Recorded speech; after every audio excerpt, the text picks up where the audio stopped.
You're listening to Being Autistic. I'm your host, Shelly, and I am a 50-year-old woman sharing my experiences about what it's like to grow up knowing I was different but not knowing why, how I learned I was on the autism spectrum, and what it's like to be autistic.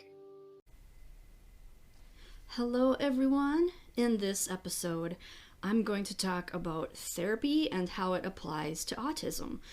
So, when it comes to therapy, and I'm talking about talk therapy, where you go for counseling or a therapist, just a general therapist. I have been going to therapy myself for about 4 or 5 years, and I've had multiple different therapists, and I've tried a couple different types, which is like going in person, having the in-person connection with the therapist. I've tried the online way, which is the one that I went through was called BetterHelp, which is probably the most popular one. And I have to say, I'm going to give my experience on how it's been with me. I'm not speaking for everyone with autism, but this seems to be a general consensus from the feedback that I get from other autistic people. They generally agree that this is how it is for us. So I started going to therapy before I knew I was autistic. And what I learned from that experience was that therapy has pros and cons, and it's good for if you need to talk to someone, if you're worried about your mental health, if you want that connection with another human, because sometimes when you're autistic, it's a struggle to have people in your life that are supportive. I have not had support very well when it comes to me personally. I mean, I've had support with things that I've needed help with, but when it comes to my mental health, the way I live my life, not really any support. And going to a therapist is good for that. So if you are looking for just someone to listen, someone to vent to, that is, I think, the best reason to go to therapy, talk therapy. So I went to therapy for a couple of years before I found out I was autistic. And I jumped around to a bunch of different therapists because I was not getting answers to my questions, which of course there really was no answer because the problem was something that I didn't know, which was that I'm autistic. So the things that I was struggling with, which were work and relationships for the most part, those things cannot be helped by just, the things that therapists suggest. I'll just try a different type of job, or just, find other people that are interested in the same things you are. Which actually does kind of work, but there's more to it than that. It's more nuanced than that. But basically, the therapists were giving me this generic advice that anybody could really give. I always say to people, this is my experience with especially the BetterHelp website. I felt like the advice that they were giving me was equal to any advice that any random person off the street could have given me. Just, the things that anybody would think of. Oh, have you tried this? Yes, I've been doing that my whole life and it's not working. And so a therapist will ask you often, this is a cliche, but it's true, how does that make you feel? Or what are your feelings about that? And that's good, but it's good to get you to think of how you feel, because really being in touch with your feelings is crucial for our mental wellness and happiness. But just knowing how you feel about something is not going to make the problem go away when the problem is not a lack of being aware. You can be aware of how you feel, you can be aware of the problem, and it doesn't mean that it's going to magically fix itself then. And that seems to be, to me, how therapists think. And they tend to have this thing where you just need to dig deep, you just need to get to know yourself, and then you'll be able to live the life you want. And, that's such cliche, generic advice. Everybody knows that deep down, and it doesn't help with autistic people in my experience. So these therapists were not helping my problems, which were struggling in relationships, struggling in work. I've had like 14 different jobs, and I've had tons of friends come and go in my life that weren't real or treated me badly, and I never had a real connection with. I'm always struggling to earn money. I'm always struggling to not feel lonely with people. And those two problems are tied to autism, not a lack of being aware of my feelings. So therapy is good for if you have never really expressed your feelings before or really dug deep into your psyche. It's good for a starting point. And also, I want to say that none of the therapists that I went to ever noticed that I had autism. And you would think that someone that went through a psychology training and got a degree would be able to recognize the signs of autism, but, it's becoming more wide known now that autism is different in women, it's different in adults, it's different in everybody, and so it's hard to recognize, it's hard to spot. And like, I thought my whole life that I was just messed up, I just couldn't do things right, I was broken or something, and these therapists were not really helping much because their suggestions were too broad, too simple, too general, not specific to the deeper issues. And so they didn't recognize that the problem was because of autism. And in the end, it was me who saw this meme on Facebook about autism and I thought, that fits everything about my life, and that would explain completely why I have the problems that I do. And it was not a therapist that recognized this. So if you are not diagnosed yet and you do go to therapy, you might have to convince them that you think you're autistic. You might have to bring the topic up. They probably won't notice. And so, yeah, after I found out that I was autistic, and here's where I'm going to talk a little bit more about specific therapies for autism. My therapist that I was with before said, oh, there's this therapist in my office here that has an autistic daughter, and she has worked with autistic adults. And I'm like, oh, maybe she'll be able to help me better, because my other therapist admitted she did not know, how to help me. So I switched to this other therapist, and I've been with her for about 2 months now. And here's my experience with this therapist that supposedly is experienced with autism. I don't like it. I don't like her approach. I don't like her views. She claims that she works with autistic people, and I know she has an autistic daughter, but she is worse than my other therapist, because this therapist is I feel like she's trying to change things that I cannot change, because she'll say things to me like, you can't let your autism control you. And that sentence alone is, our brains control us. We can't do anything that our brains don't allow. And our brain, that is how we are controlled. You can't just say, I'm going to change everything about my life.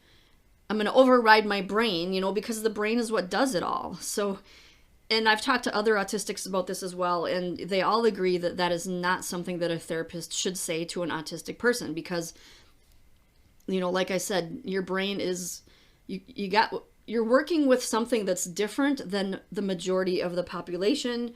It's like a computer, the two different types of computers. There's the PC, and then there's the other one. What's the other one? There's two different types. Now I'm ruining the whole thing that I was trying to say. Different operating systems, basically. A Mac, is that what it is? So they work differently. They are going to require different programs. They're going to require different methods of how you use them. And that is the whole thing with me. And the two different brain types, neurotypes. You can't change the neurotype. And so you can't override what your brain neurotype is, which is basically what my therapist thinks that I can do. And I don't know why she thinks that, because her daughter is autistic too, and she does not work. She requires a lot of support. And I don't understand how my therapist thinks that I can just override my brain. And other things that she is saying is that I should just, I struggle with things, executive function things, and taking care of my daily life, like cleaning. Cleaning's always been hard for me because that's a whole separate subject. I don't want to go into why I'm not good at cleaning, but many autistic people do struggle with this because it's one of those things about life that is I told my therapist that sometimes it's not as necessary as other people think it is. I do not understand why neurotypical people clean every day, because nothing bad is happening to me because I don't clean. And that's, like I said, that's a whole different subject to explain that. But basically, it doesn't make sense to me. When things do not make sense to an autistic person, they're not logical. We don't see the sense. We don't see the purpose in it. So, I will clean if I have to, but she is telling me, oh, well, you should do that because otherwise this will happen. And you need to, everybody has to clean. That's what adults do. And she's talking to me like I'm 10 and I don't know this. I'm 50 years old. I know what cleaning is. I know that it has to be done. That's not the problem. The problem is that I struggle with these daily activities. Sometimes autistic people can't even take a shower. They know they have to, they know they should, but they just have problems. They struggle. It's something that autistic people struggle with, and I don't know why my therapist doesn't understand that when she has a daughter that is autistic. So this is an example of therapy not helping, because she will make me feel bad about myself, and she doesn't understand the struggle. And I thought she should, because she's got experience with it. And so I'm just not having a good time at all. And I'm probably going to end up switching back to the other one, even though she has no idea about anything about autism. But I'm going to get into that more. What should you need in a therapist if you're autistic? They can be different needs. You can need someone to vent to and just use it as that, which is what I think it's good for. But honestly, I do not think that talk therapy is really that effective for autism. I think that we need to accept ourselves the way we are. Yes, we can manage some symptoms with certain tools, meditation's good, exercise is good, eating right is good, all of that, getting good sleep, all of the basics. Those are basics that everybody knows that they should do. So if a therapist is telling you, get enough sleep, drink enough water, eat the right foods, exercise, and work on your stress levels, yeah, that's fine, because everybody knows we should be doing those things, but they're not going to make autism go away. And they're not going to make me suddenly have close relationships with people. They're not going to make me find the perfect job for me. So there are so many limits to the advice that therapists will give you. And so what I think, I don't know, for my situation personally, I'm probably going to go back to the other one, because at least the other one was not as judgmental and, close-minded about autism. She actually probably would take what I say about it and believe me, because I've done research on autism for like half a year now, and being autistic, I have the lived experience, which is what they say when you have lived your entire life with this condition, with this neurotype. You know what it's like to be you. You know what autism is like, and if they don't have experience with it, they don't know. And so this is something, if you're looking for therapy, this is something to keep in mind. I would definitely go to therapy if you feel like you are having a hard time getting through life, and it would help to have someone to vent to. It would help to have another human to connect with. But a lot of people are telling me that, and I know this is true now, that it really makes a difference who you have as a therapist. It's really going to help a lot. Even if that therapist does not understand autism, it's going to help a lot if they, if they're not trying to change you. And, here's the other thing about therapy. Most people think, well, people go to therapy because maybe they want their lives to change, but it's hard to say whether or not changing you as a person is possible or even necessary in order to make your life better.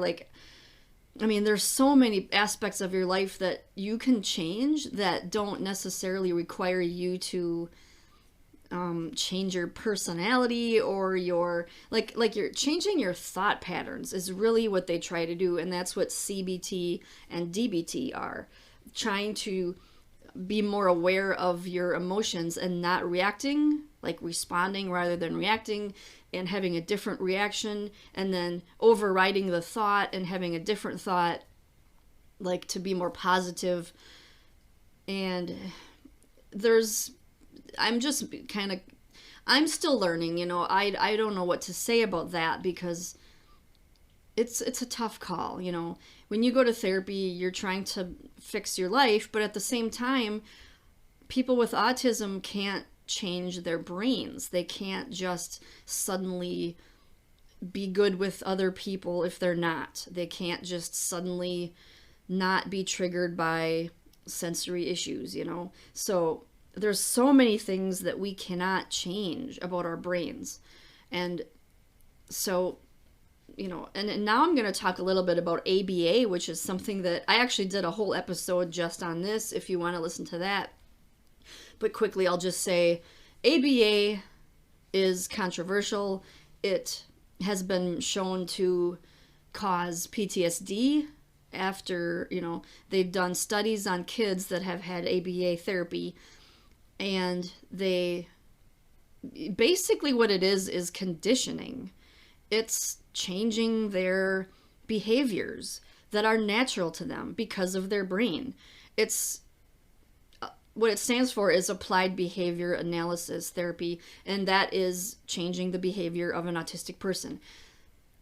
It started off being absolutely horrible, and I don't know how horrible it still is, but it started off being where they would literally withhold attention and affection and treats and rewards if a child did something like stimming or flapping their hands or rocking or anything that they do, which is normal and natural. And then they would reward them when they didn't do those things. And it's literally conditioning. And it was created by the same the same guy. I think he had the same stuff to do with gay conversion therapy. So trying to convert kids to be straight. And, as anybody knows, that's not possible. You're basically masking then. And so that's why ABA is traumatic for children, because it's forcing them to mask. and masking is not healthy if, if you're doing it against your will. If, yeah, ugh, yeah. So listen to the episode on ABA if you want to learn more about that. But ABA definitely would not work in adult. It might work, in quotes, work with kids temporarily or on the surface, but it's causing it's causing more harm than it is doing good. It's really just a way of making the child fit into society better. And we're not here to fit in. Autistics don't fit in. And if there was a simple, easy, healthy, safe, natural way, then it would have been found by now. And I don't think what am I trying to say here? That's not natural. We should not force ourselves to change because humans are unique. We should not be judged for being different and expected to be different. And society is set up in such a way that the majority wants the majority to be just like them. They don't want uniqueness. They don't want people that are different. And that's really at the core of ABA, is trying to change you to fit into society. So, but when it comes to regular therapy, like talk therapy, that's more of a personal thing, and I think it's a thing that you should decide for yourself whether or not it's going to be good for you. So I'm learning as I'm going here with this therapy stuff that the real support is with other autistic people. I have gotten way more supportive vibes, way more advice, way more connection with other autistic people online than I have, with getting support from therapy. And I'm starting to think now that therapy is completely useless for autistic people, at least me anyway, in the sense of dealing with my autistic traits, because you can't change the traits. You can mask, but do you really want to not be authentic? And I did an episode on masking where I go deeper into the traits of masking, like some of the ways that you can do it and some of the ways that you can change and unmask. Basically, I think masking serves a purpose in some situations, but I don't think it's healthy to do on a regular basis with a lot of things. Like, I tell people, like I said in that other episode, I think that you should not unmask your stimming behaviors. That is one thing that you should just do, because stimming is a way for us to kind of, keep the anxiety down. We have to do it. It's a nervous thing. If we are not allowed to stim, then it's all going to build up and cause meltdowns. And so I always tell people that, sure, you can unmask some parts of your life, but don't apologize for stimming. There are fidget toys out there that are becoming more popular now. They're more widely accepted. You can do stimming things that are discreet. Things that I do. I'll do some things that nobody can see, like I'll bite the inside of my lips and cheeks. I mean, it's kind of visible, but it's not super visible because people aren't staring at me every second.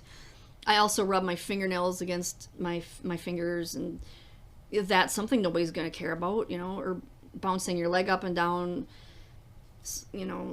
and music is really good. I'm kind of getting off topic here about stimming, but basically what my point here is, don't stop stimming for the sake of, other people. And so, I want to go a little bit more into the therapy and I'm more into the support system of other autistic people. Like I said, I've gotten way more support from other autistics than I have from therapy. So I would highly suggest, and I have some suggestions here, if you're on Reddit is a great place. There are a lot of autistic groups on there. And the reason why I like Reddit is because it's, I don't want to say confidential. It's you have anonymity. You don't have to put your name on there, so you can say whatever you want, and nobody's gonna know it's you.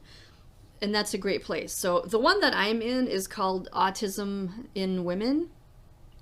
I think that's what it is. But you can also search for other autistic groups, any type of neurotypical groups even. There's a couple different phrases you can type in and find so many different groups.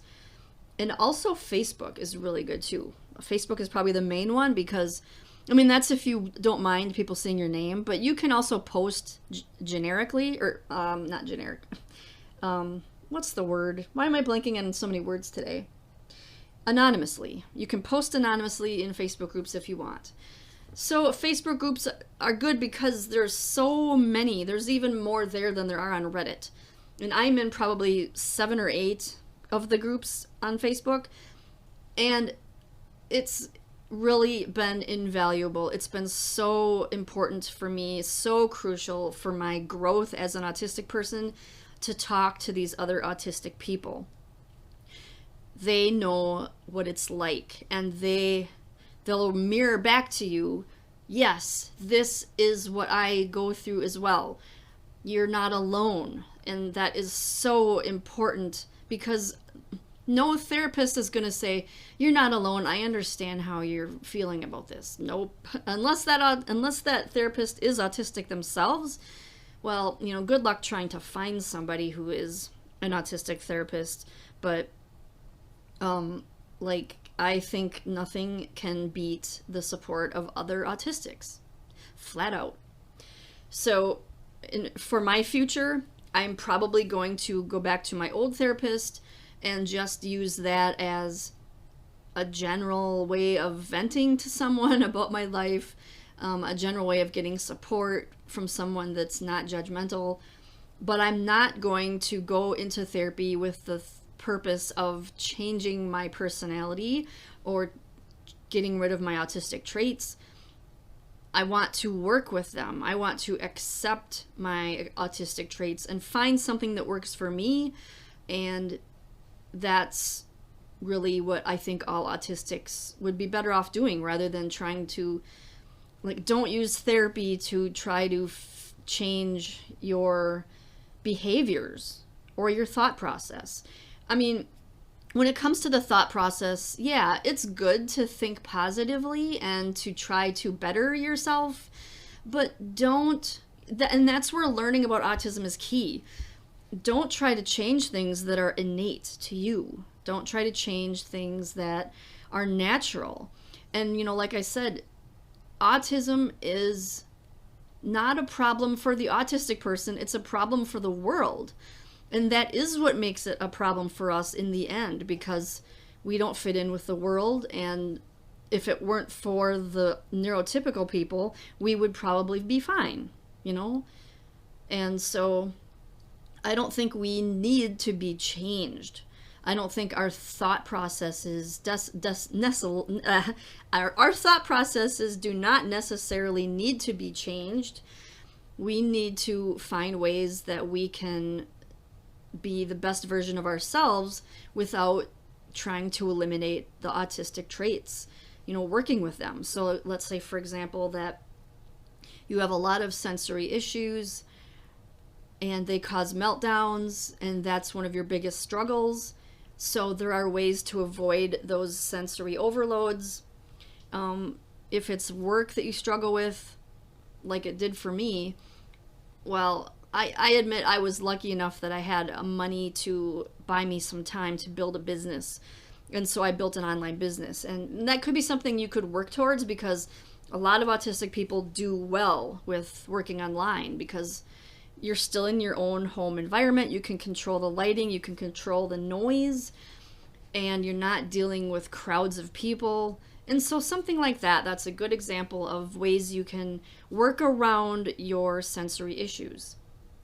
And a therapist is not going to be able to help you do that as well as yourself, I think. And this is where learning about yourself is key. And actually, I talk about this in my business, my holistic wellness business. Getting to know yourself is so crucial, to the point where you can actually be your own therapist, your own coach, by journaling. If you do journaling, you will learn yourself. You will learn how to be the best version of yourself, because I truly, and here's another thing about therapy, I truly do not believe that therapists are going to give good suggestions for you, because they're only going to give what they think of. They're only going to say, well, this works for most people, but autistics are not most people. So, like, my therapist completely misunderstood something that I was complaining about. I said, I found a bunch of people that I have things in common with, and I went to a party, and I love these people in the setting that we met, which is music group or music festivals. But when I went to a party at somebody's house with these people, I was still on the periphery, not fitting in, which is weird, because I fit in with them at music festivals, but not in real life. I don't fit in with anybody in real life like that. And so I told her, I told my therapist that, and she took it completely different and gave me some weird advice. It was like, we all feel like that. We all feel like we don't fit in with the world sometimes, and we all don't give me that. I can't stand when a therapist says everybody has that problem, because that is one of the reasons why we are autistic, is because the problem is so pronounced compared to normal people. Neurotypical people are not autistic. What's the difference? We have problems with these things that neurotypical people don't. They might say, yeah, one time I felt out of place, but it's not a regular occurrence. And so therapists will tell you, don't feel bad, I have that problem too. And my therapist also tells me that she has anxiety and has sleep issues. So whenever I complain about anxiety or sleep issues, she says, oh, you're not alone, I struggle with them too. In fact, I only got 4 hours of sleep last night. It doesn't help me knowing that someone that's supposed to be helping me has the same problem as me and can't fix that. If she cannot fix her anxiety, how is she going to fix it in me? And I really don't think it's even possible, because anxiety it's kind of built into autism. The fact that everywhere we go, everything we do, we are struggling, we don't fit in, we have problems, we get overwhelmed. That causes anxiety. I don't know what causes her anxiety. Maybe it's because she has an autistic daughter, and maybe that's it, but whatever. She is not autistic herself. So, yeah, I guess to sum up this episode, I'm going to say, if you want to go to therapy, be sure to find someone that is in tune with autism and is not going to, well, I guess you don't know until you go. You got to try different people and see who meshes with you, who you can build a good rapport with. Oh, somebody's calling me. I hope you don't hear that. So, yeah, we're interruptions. Darn it. I should have turned the ringer off. Go to a therapist that you feel good with. Don't go to therapy thinking that you're going to fix your autism. Don't go to therapy thinking that they're going to give you magical suggestions that you hadn't thought of, because you know yourself better than anyone. And that is why journaling is such a good tool to use, because the better you know yourself, the better you will be able to help yourself. And you know yourself better than any therapist can, and they're not going to be able to fix your autism anyway. And I know there's going to be a lot of people that disagree with me on this, because people might say, well, that's just like admitting defeat, and you're not being strong, you're not fighting, you're not trying to change. Really, what I have to say to that is, we need to accept ourselves. We need to accept that we are not broken, we are just different. And there's no reason to change different. There is a reason to change someone who is neurotypical and has serious mental health issues, but there's no reason to change somebody with autism. flat out. So use therapy as a way to vent. Use therapy as a way to get some sort of helpful tools to help you manage. You can manage things a little bit, I think, but don't expect, like, don't let therapy try to change you to the point where it's masking. You're trying to become your authentic self. You're not trying to hide who you really are. It's all about being authentic. So please be authentic. Don't mask your autism. I mean, I would say to keep stimming, because that's a good thing. I'm kind of losing my train of thought. I think I'm just talking in circles like I usually do. So I'm going to end this episode, and I hope this was helpful for you if you are struggling with therapy. And thank you so much for listening, and I'll see you in next week's episode.